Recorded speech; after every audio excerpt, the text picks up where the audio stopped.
İsmim Özgür Bulut. Skymark Havacılık Şirketi'nde 2018 yılından beri çalışıyorum. Skymark Havacılık 2016 yılında kurulmuş bir mühendislik şirketidir. Günümüz şartlarında gittikçe zorlaşan, karmaşık tasarımları olan, geometrileri olan parçaların olduğu bir dönemdeyiz. Bu dönemde parçalarımızı doğru, zamanında ve hatasız bir şekilde üretmemiz için bazı destek noktalarına ihtiyacımız vardır. Manus yazılım tam da bizim çözüm ortağımız.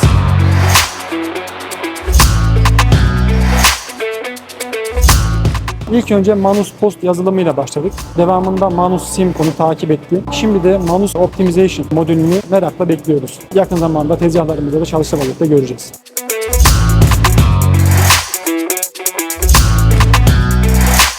Manus yazılımının bizim için en önemli kısmı yerli ve milli olması. Bir sorun anında iletişimde olup destek alabileceğimiz ender firmalardan bir tanesi.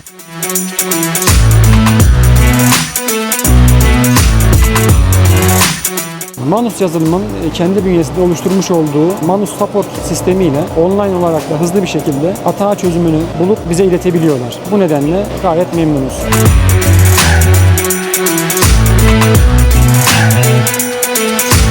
Manus yazılım sayesinde parça geometrileri ne kadar karmaşık olursa olsun parçalarımızı doğru bir şekilde simüle ederek tezgahlarımızda doğru NC kodlarla çalışmasını sağlayabiliyoruz. Üreteceğimiz parçalardan Manus yazılımla beraber daha nice başarılara imza atmak istiyoruz.